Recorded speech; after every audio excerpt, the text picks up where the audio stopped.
On a stormy night in December 1900, off the rugged coast of Scotland, something peculiar happened. This is where our journey begins, on the isolated Flannan Isles, home to a lighthouse that stood as a beacon of safety amidst the treacherous waters of the North Atlantic. The lighthouse, a solitary sentinel, its purpose to guide seafarers away from the jagged teeth of the rocky coastline, was crucial to the survival of many a seafarer. But on this particular night, its light was ominously absent.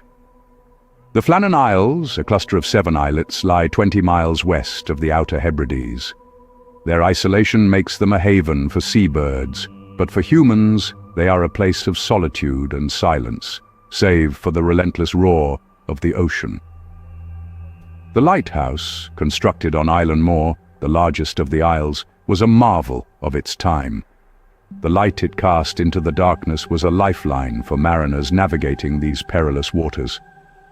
Yet, on this fateful December night, the storm raged unchecked, and the lighthouse stood dark against the storm. The usual comforting glow that warned ships of the lurking danger was nowhere to be seen. The lighthouse, typically bustling with the activity of its 3 keepers, was eerily silent. The beacon was not lit, and the familiar rhythm of life within its walls was disturbingly disrupted. The storm was not unusual. The North Atlantic is no stranger to such violent displays of nature. What was out of the ordinary was the absence of the light.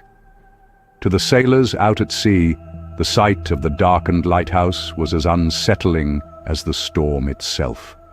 It was as if the keepers, the very soul of this beacon, had been swallowed by the storm. The waves crashed against the lighthouse, but no light guided the seafarers that night. The keepers, it seemed, had vanished into thin air. A chilling mystery was unfolding on this remote Scottish isle, a mystery that would baffle investigators and fuel speculation for over a century. 3 men were entrusted with the duty of keeping the light on. Their names were Thomas Marshall, James Duckett, and Donald McArthur.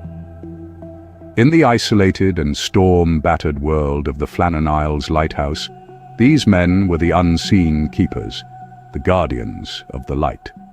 Their lives were woven from threads of routine, solitude, and the ceaseless roar of the sea. Thomas Marshall, the youngest of the trio, was a man of strength, both physical and mental. His days were spent in the monotonous rhythm of daily chores, but his spirit was never dulled.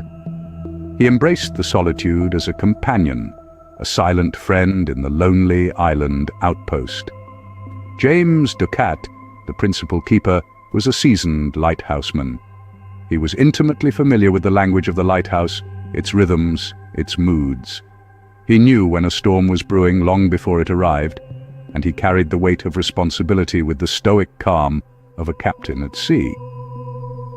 The third man, Donald McArthur, was the occasional keeper. He was not a regular at the Flannan Isles lighthouse, but had been called upon to fill in for a sick crew member. Despite his temporary assignment, he performed his duties with the same diligence as his colleagues, a testament to the dedication of these unseen keepers. Their responsibilities were many and varied. They maintained the machinery, kept the logbooks, and most importantly, ensured that the light was always on. Their routine was as relentless as the waves crashing against the rocky shore. Yet they carried out their duties with an unwavering commitment, bound by an unspoken pact to keep the mariners safe, to keep the light on. In their shared solitude, they found a unique camaraderie, a bond forged in the crucible of isolation and duty. They were more than colleagues. They were brothers in arms, comrades in a battle against the relentless sea and the unforgiving elements. These men, experienced and reliable, would soon become the center of one of maritime history's most enduring mysteries. On December 26, when the relief keeper arrived, he found an unsettling scene. The normally bustling lighthouse was eerily quiet. As he stepped inside, the first thing he noticed was an uneaten meal laid out on the table, as if the keepers had suddenly been called away. The kitchen clock had stopped ticking, frozen in time. The sense of unease was palpable. Venturing deeper into the lighthouse, he discovered something else that sent a shiver down his spine. 2 of the keepers' oilskins were gone, but one was still hanging on its hook, untouched. It was as if one of the keepers had dashed out into the ferocious storm without his protective outerwear, but the mystery only deepened when he found the lighthouse log. The entries in the days leading up to their disappearance spoke volumes about the keeper's state of mind. The normally composed and stoic men had been gripped by an inexplicable fear. The logs told a tale of severe winds, the likes of which they had never seen before. The final entry was particularly chilling. It read, "Storm ended, sea calm. God is over all." But on the day the keepers vanished, there were no storms reported in the vicinity of the Flannan Isles. The weather had been calm, the sea tranquil. What then had stirred up such terror in the hearts of these seasoned lighthouse keepers? As the relief keeper stood in the empty lighthouse, the weight of the mystery hung heavy in the air. The echoes of laughter, tales, and camaraderie that once filled the space were replaced by a deafening silence. The only sounds were the creaking of the old structure and the distant roar of the ocean. Questions swirled around like the island's ever-present fog. What had happened to the 3 missing keepers? Where were they now? The lighthouse was deserted, the keepers were nowhere to be found, and the island held its silence. The subsequent investigation and theories only deepened the mystery. The official inquiry into the disappearance of the lighthouse keepers kicked off with a thorough examination of the island and the lighthouse itself. The investigators found no signs of foul play or struggle. The logbook entries, all in the regular course, added another layer of bafflement. The last entry was on December 15th, over a week before the relief keeper arrived. The Board of Trade report, made public in April 1901, concluded that a strong wave must have swept the men into the sea. But this theory had its limitations. There was no evidence of a large wave hitting the lighthouse, and the keepers were seasoned mariners, aware of the dangers of the sea. Why would all 3 venture out in dangerous conditions, abandoning the safety of the lighthouse?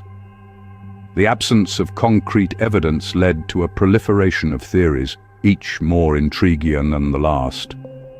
Some suggested that the men had been abducted by foreign spies or had run off to start new lives. Others proposed a more supernatural explanation, invoking sea monsters, alien abductions, or malevolent spirits. One particularly chilling theory posited that the men had been lured to their doom by the ghostly apparitions of shipwrecked sailors. Perhaps the most intriguing possibility is that the keepers simply fell victim to the unpredictable and often brutal nature of the sea. A sudden rogue wave, an unexpected gust of wind, or a slip on the treacherous cliffs could have spelled disaster for the men. So, what really happened on the Flannan Isles in December 1900? Did the men meet a mundane end at the hands of Mother Nature, or were they the victims of something far more sinister? Were they spirited away by supernatural forces, or did they choose to disappear, leaving their old lives behind? Despite numerous theories, the fate of the Flannan Isles lighthouse keepers remains shrouded in mystery. More than a century later, the Flannan Isles lighthouse mystery continues to captivate. It's a tale that has seeped into the very fabric of our culture, echoing through the corridors of time, refusing to be silenced or forgotten. The enigma of the missing keepers has inspired countless works of art, literature, and music. It's been immortalized in verse by the likes of Wilfred Gibson, whose haunting poem Flannan paints a vivid portrait of the eerie event. The mystery has reverberated through the chords of popular music, finding its way into the lyrics of bands like Genesis in their song The Mystery of Flannan Lighthouse. The silver screen hasn't been immune to the allure of this enduring enigma either. Films such as The Vanishing explore the disappearance of the keepers, weaving a narrative that is as compelling as it is chilling. But why does this event continue to fascinate us so? Perhaps it's the human instinct to seek answers, to solve puzzles, to uncover the truth. The Flannan Lighthouse mystery offers no easy solutions, no clear-cut answers. It's a riddle wrapped in a mystery, shrouded in the mists of time and the roar of the sea. It's a story that speaks to our collective fear and fascination with the unknown, with the vast, unfathomable depths of the ocean. It's a reminder of our insignificance in the face of nature's power and unpredictability. So, we continue to seek answers. We continue to be drawn to the enigma of the Flannan Lighthouse, hoping that one day the sea might yield its secrets. But as each wave crashes against the weathered rocks of the lighthouse, as each gust of wind howls through its empty halls, we are reminded of the haunting reality. In the end, the sea keeps its secrets. The tale of the Flannan Lighthouse is a chilling reminder of its unfathomable depths.